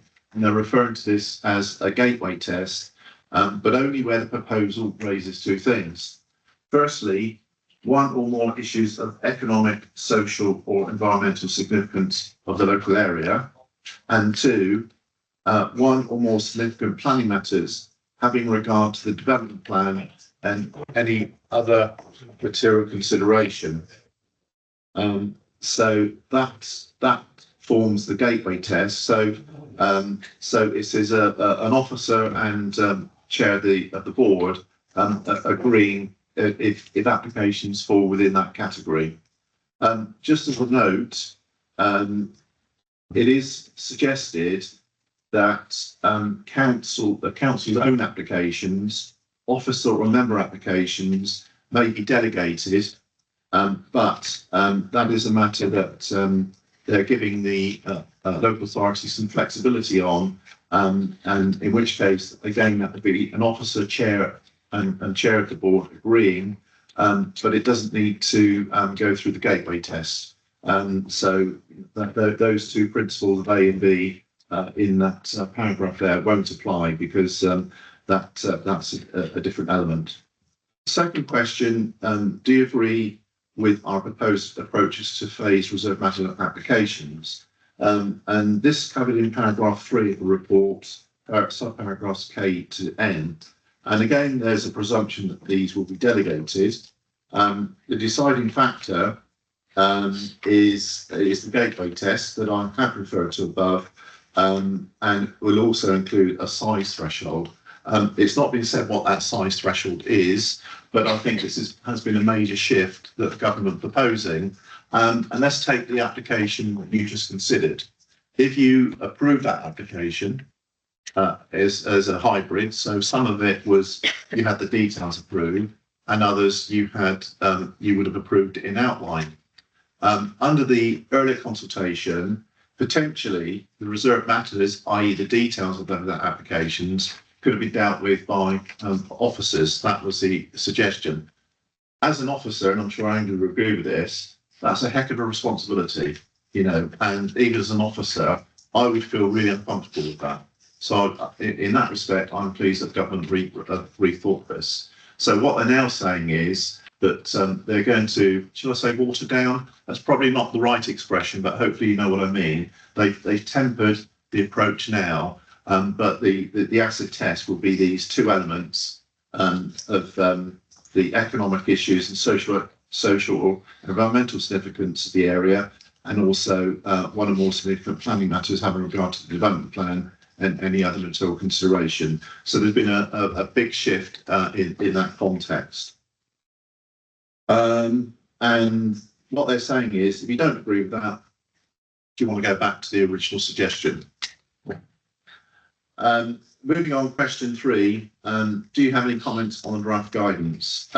This is referred to in paragraph 3 of the report, paragraphs O to B. So the regulations were set out, obviously, the process. And the key thing here to note is that it is proposed to cap the size of committees to 13 members, where the previous suggestion was 11. And I can see some members counting how many members there are. There's 16 members on the committee with a full complement. So I'll leave you to work out the maths. We need the response by the 23rd of April. It is intended that this be implemented in September this year. The capping the number to 13 will have implications to this council and no doubt many others. And also, just to make it quite clear, there'll be no member call-ins on applications that exist at the present time. Jim. Okay, thank you. Quite a lot there. Before bringing council over. So sorry, there'll be no minority reports or call-ins of any sort. So if the decisions made by officers, members won't have the ability to query that. Yes. Okay. Yes. Can I make this clear, Chair? This is government proposal, not officers. I'm clear. No, I understand that. Sorry, I'll bring you in a moment. And also, the interesting point around capping committee numbers. The reason we are the number we are is because of the constitution of this authority, because we have different groups and you have to have representation from each of those groups. So have they given you any guidance as to how that would work? What? No, there's no guidance as such, but in discussion with the monitoring officer next year, the intention would be of government to change the legislation. So this will be changing the Local Government Act. They would have to. Which currently designates that constitutional setup. Yes. Okay. Right, Councillor Hayfield and then Councillor Wattles. Thank you. Getting used as planning committee about to having our wings clipped all the time, I'm increasingly so. And I accept the fact that we despite all those comments that have been made and the government's going through most of them and saying, yeah, we get you, but we still think we're right. So we're kind of being a bit stuffed on. No, I'm not being political. It could be another party doing this. We have a role as community councillors to represent our residents when they have an issue of whatever, quite often on planning. And most of us here have had to front up public meetings of irate residents banging on about this development of this piece of green space or this planning application for travellers on this particular bit. And they expect us to do that. It's one of the reasons the buggers go out and vote for us in the first place, to represent them when they need us to do so. And I'm trying to find a way in which that could still happen when those applications are going to be determined by officers. And it seems to me there's a window between when a planning application is submitted and officers take a delegated decision, where there could still be public meetings for residents to vent their spleen and for us to listen to them and make representations to officers, knowing that it won't be us making the decision, but we would still be there to do our job, reflecting the views of our residents when they get heated over something. Is there that sort of grey area we could explore? Chairman, there is a requirement for applicants to go out to the community, and on anything significant, we would expect them to do that. And again, you had an example that's tonight. That's probably extreme because that's a very big one. I think to administer something like that on a lot of minor applications will actually be quite onerous, to promote. But what we do have at the moment, members here will recognise that you have matters brought to you before an application is determined. and also you undertake site visits, and you have actually, as a committee, have quite a big involvement in the process prior to it coming here. A lot of authorities don't do that. You know, from my experience, you know, that is actually very good practice, and you know, it is very good. And I think what government try and do here is try and do a one size fits all. It isn't. You know, I think my experience here of this authority is actually it is very good, and it's not what I would describe as a basket case, as you might see in other places where, you know, decision making is a bit different and a bit tougher. So I think the answer to your question, there is a window, but I'm not sure how that could actually be done without intensifying the resources that's needed. If I just come back briefly. Yeah. I'm not suggesting for a moment that it's rare that we get in our communities something that fires people up. Yeah. This wouldn't be an everyday occurrence, but something, you know, if somebody wants to build houses on the village green or something. I mean, you know the sort of thing that's going to get them fill in the village hall and something the tables. Chairman, I don't know if it's something that could actually be written down in some form of protocol, but I think a responsible officer who has the responsibility of deciding applications, so that would go to the chief planning officer. That would be a nominated officer, which will either be myself or Andrew. And I wouldn't have thought for 1 minute that we would not take into account local feeling. It could happen, you know, bearing in mind this goes across the country, and some authorities might take a very tough line, but it's something I think we can perhaps explore in terms of a protocol going forward. And then I think a further discussion with members, I think, would be welcome on that. Yeah, I think it's an interesting one, and I think, you know, I think we're quite fortunate in North Warwickshire in that we have good planning officers. You know, I understand in some authorities that it is very messy. It's not, you know, it's not conducted in the same way that we do it in North Warwickshire. So, but I do think it puts undue pressure on officers. I think it puts an awful lot of pressure on officers.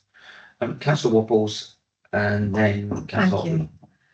I was actually going to say exactly the same, except I was going to finalise with 2 points. One, how can we engage with the residents without, you know, looking like predetermination or whatever else? And then secondly, I was going to suggest how can we support you?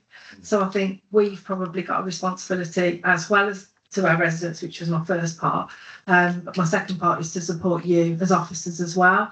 So I really do, you know, welcome that we'll have a discussion about how we can, you know, formalise an informal thing, if that makes sense, but put something in place so that we are still able to, you know, maybe have a workshop or call it whatever we need to that's not a proper meeting or board.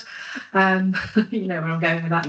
But just so that we can still get together and give our views, because as you've seen with that example tonight, you know, on paper, as I think it was yourself that said, it looks very flat, but you drive around the parameters of it, which I've done thousands of times, it's a very different position. You get to speak to some of the residents, you know about that little 1 lane humpback bridge by the Cock, and so, you know, all this, that and the other. It's really important that those bits of detail are not, you know, removed. And it just may be that you just don't know, because you can't know every single patch of North Warwickshire, can you, as officers? You're brilliant, but you're not, you know, supermen and women. So I just think we need to think about how we can best support you and continue with this good practice that we do as a committee, regardless of the constitution and regardless of what the law are going to say to us. Thank you. Thank you. Councillor Hobley. Thanks, Chair. I just wanted to just have 2 bits clarified. With, I know Emma's just touched on it, with predetermination, luckily I don't normally sit on the planning board anymore since the last time I got booted. But it's a lot easier to have an opinion on planning applications in your ward. And it's a lot easier for Margaret and I to work together, because Margaret is on planning, so she will take that step with it. How would that work? How would it, can you just be predetermined as a lot? If you're not going to take part in the process, you're thinking maybe easiest to be. I wouldn't, I think we'd always advise members not to go one side or the other. And if you do ever go one side, so I'd still say my mind isn't closed. I'm open to ideas. I'm sure Sophie will say, don't nail your or lay your cards down or anything. But I'd always say but I've still got an open mind in it. Even though you may not be taking part in the actual decision making, because what we'd like to do is potentially look at a procedure, how we can try and deal with it to engage with you as we do at the moment. It may not be the board that's making the decision. It may well be the chair and the chief officer that's doing that, but I just think it's best practice that you never sort of say it's either this way or that way, that I'm going to vote on it. Sophia, Through you, Chair. I think once the proposals are finalised, we'd need to consult with you and put some sort of practice and procedure in place and how going forward we can work with you and work this as a whole and provide you with training and guidance on what to say to residents, what you can do, what you can't do. So I think it's once this is, we get guidance, we can provide more insight into this and work with you what the process is in going forward. So we will do that in consultation with you and then provide the training on any concerns you have. As I say, I think we're quite fortunate in this authority. I can certainly see it in some authorities where the members will be going, oh, them officers, they're making all the decisions, and kind of doing, as Councillor Roberts said, that predetermination, going, well, if it was up to me, I'd say no, but type thing. And I think that's why, unfortunately, one of the things, unintended consequences of this consultation could be.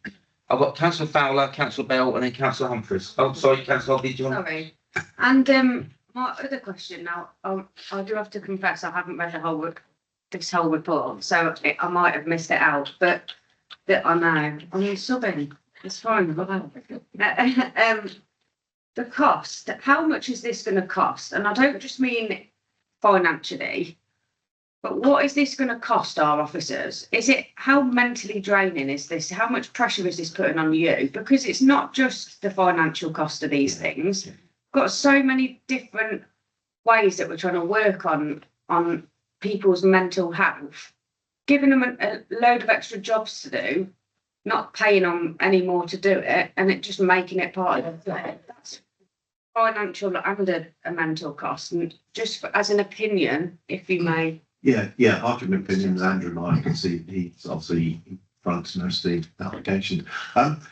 Well, if on the financial side, theoretically, it's supposed to, be making a bit of a saving because you're not having to, provide the same resource levels at committees, and also less report writing, etc.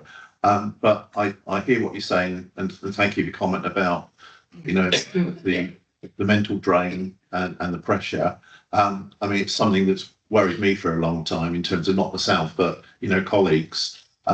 It is quite an onerous task because you've got members got views, different members of the community, and let's face it, it's not easy for any of us, is it? When we've got a gallery full of people, some for, some against, it's not easy, particularly in the last sort of decade, in trying to make decisions. So I can't really answer that. I think there will be some fallout from it. My view of this council, hopefully, won't make too much of decision, too much of a change, because although you do have these minor applications that do come here, most of the agendas do have some fairly bigger items that will probably still come. So, as I said, we've still got a fairly high level of delegation, but those that officers feel do need a broader discussion and consideration, we'll look at ways where we can bring members in on that. Thank you. I think reputationally it's going to affect planning though. We're very, very open and transparent. Organise, or we try to be through the planning process.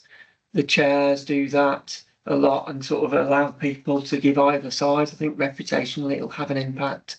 Unfortunately, it's how we deal with that. And just to come back on that, Chair, if you don't mind, when I became a councillor, since I've been a councillor, one of the questions I never thought I'd be asked is, how much money have you been offered for stuff? Yeah. And people genuinely ask me the question. Yeah. And people have genuinely accused officers and spoken on social media about officers that I've worked with and who've helped me and guided me and stuff, and who've got the best knowledge and have worked so hard in their careers to only be accused of taking a brown envelope or, you know, some kind of bribe. And that's not going to be easy, because none of us, we've all heard it. Everybody's heard or had that question. I've had it loads of times. I mean, if I'd had loads of money, everyone would know, because I'd, you know, I wouldn't be here. I'd be in Japan. I'm sure that's not the case. It's not, but I do get it how you feel, and I feel really bad for you for it. And you know, like Councillor Waffles has said, whatever we've done, you know, your development's been amazing, Andrew. It's just to watch. It's really sad. Yeah, I mean, and I think so. Just following on from that point, I do think, and the particular one that concerns me is that officers will be actually determining the borough council's applications. Now, you talk about if there's ever going to be an accusation of marking your own homework type thing, it's going to be when we've got our own application in, and that you've got to determine it. I think we might have a bit of discretion on that, Chair. That's one of the areas where it's still not quite certain. But yeah, I think in the new one they've come back and said we've got discretion. Previously, that wasn't going to be. Yeah, absolutely. Right. Yeah. Right. I'm going to Councillor Fowler in, then Councillor Bell, and then Councillor Humphreys. Thank you, Chair. Actually, just taking me back a bit when Colin was going on about when we're in either what was the former area forums, or when we've been at Coleshill Town Council, and then there's been a massive upsurge of public coming into us having the right go about something. But then the concern that I have for people on this board, but also other members as well, the potential danger from the point of view from residents that, as you've just quite rightly said, well, we blame the officers because we've had our wings split, as Colin has alluded to, and that it's quite concerning that we get that. Oh well, they just don't want to know, and I just wondered how that is handled by members of this planning board, as is now, and actually other elected members, when members of the public come to us, and then we can't say because otherwise we end up either blaming the officers or blaming the current government or whatever it might be. Your guidance would be welcome. Thank you.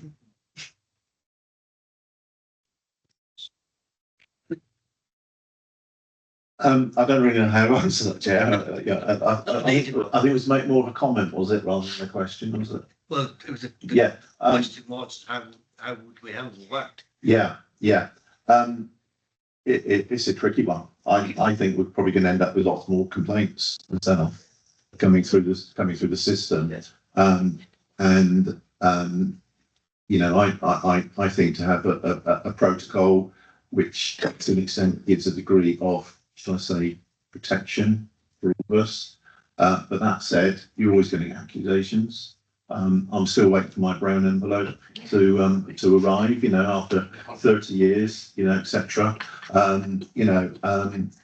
But you sort of take it on the chin after a while, but it's not very pleasant, particularly when you've got younger officers coming through, and you know it's not good because it doesn't help with sort of career progression. It puts you off.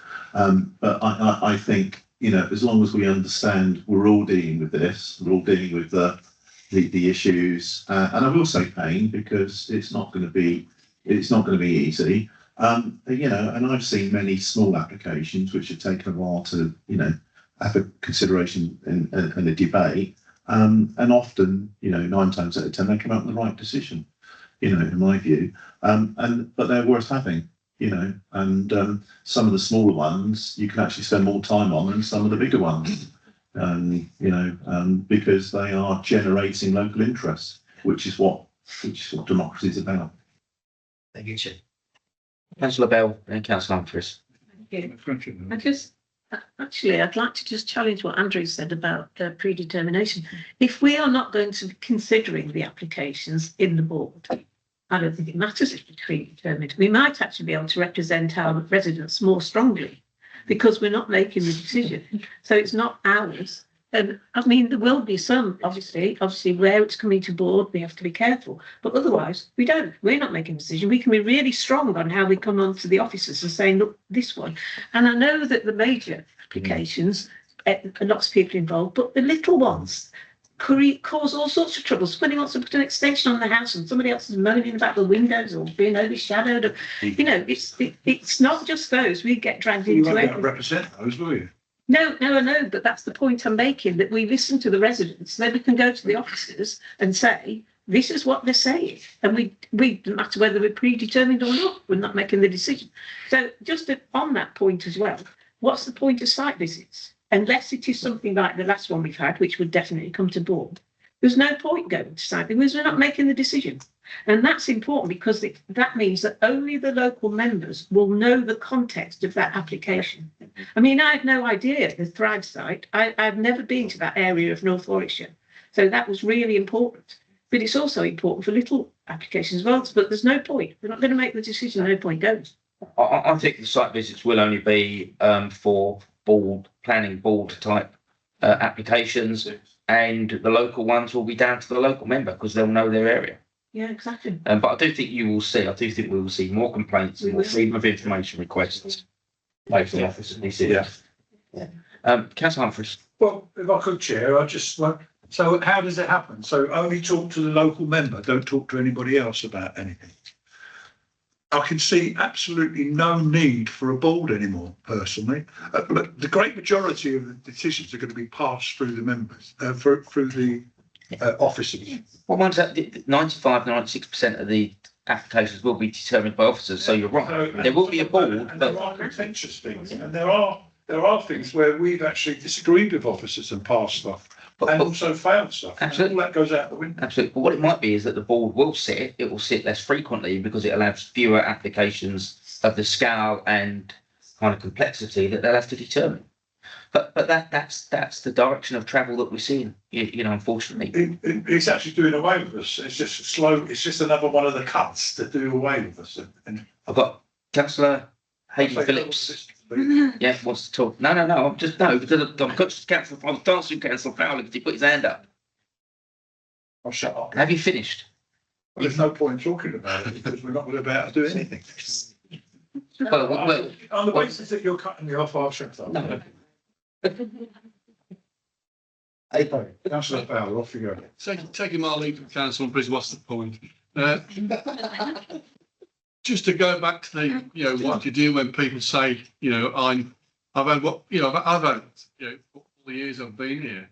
And what I say to people is, if you've got evidence, then, I start with us saying, well, I need to take your name and address. If you've got evidence, I'm going to stop talking to you now, especially if you're on the phone. I said, you need to ring up the chief executive or you need to ring the police up. You're talking about a crime and you need to do that. Throw it back at them because it gets on your nerves, doesn't it? I mean, people say, you're taking a bribe, like saying my paper bag has almost been empty, but just throw it back at them. You'd start taking their name and address, so I'm putting the phone down now. You need to ring up the police or the chief executive. If you've got proof of that happening, and some prat I'd spent hours with talking about, and he says this to me on the phone, and I said, I was really angry, but I said, you need to do that. Nothing ever happened. It's just rubbish, but that's what you're giving them back. And then if they say, well, that's what you need to do. Don't take it yourself, just give them back. Thank you. Councillor Fowler. Just a quick one. It just made me think actually that certainly with the local government review and the first place, as we've witnessed from Colford Town Council, for example, is that there is a list on there about planning applications, and the councillors make their determination of the object or whatever to come forward to hear. So I'm just wondering whether parish councillors get some sort of training of saying, it's over to you now, guys, because it's out of our hands. It'll come to you first. I take it before they give their thoughts to you as they do now. That's an interesting thought, but they don't have any. They're a consultee, so to Yes. speak. Yes. So in that respect, it will impact. I'm sure. Because they don't have an expectation that some things will go to committee. Yes, it is that bit in the chair, because they go for consultees, and again, it's that danger of the residents accusing councillors like saying you're not interested anymore. But after the fact, those councillor Hateful have said it's been taken out of our hands. I think it'll become even more challenging because actually parish town councils are not statutory consultees, they are consultees. So actually, then based on the pressure that the officers will be under, their obligation will be to consult with statutory consultees. And some of the other stuff might just get missed or might get pushed away because you simply won't have time. But I think it's not good because I think it will lead to all of those accusations of, oh, well, you're just doing what you want to do anyway. Anyway, Councillor Ridley. Yeah, just very quickly, Mr. Bennett can actually recommend some bedtime reading because I won't have anything to read at night. There's nothing coming forward. Thank you. Just think the planning board will become like the other committees and boards we sit on and not quite as onerous as the planning board has become. You can read all the complaints to me. Okay. So I guess based on the questions, I think you've had some feedback. I think, you've heard our views, you've heard our comments. I think ultimately what we think of the consultation, not a lot, to be quite frank. However, we know which way it's going to go. I'll try something, Chair, and run by you if I may, and before it goes on. I have included in the pack the response sent by Mr. Brown last year. There's some elements of that I will cut and lift. Excellent. So that we, because it remains the same, and I will put in that express concerns as well, in terms of the points that have been made. Because the reality is, if this is going to be put in place in September, is it genuine consultation or is it just lip service? Government consultation, what do you think? Well said to Humphrey. Can I just say, so we've got basically the AGM in May, when the boards will be agreed. Are we anticipating 13 on planning committee or are we going to go as normal till September? We'll go normal as September. Yeah, because at that point, the Local Government Act will still be in place and it will still determine the constitution and the makeup of the board based on the number of change different parties. Government Act before September. Okay, right. I can be there. Okay, any other comments from anybody else before I finish the meeting? Okay, thank you all for your attendance.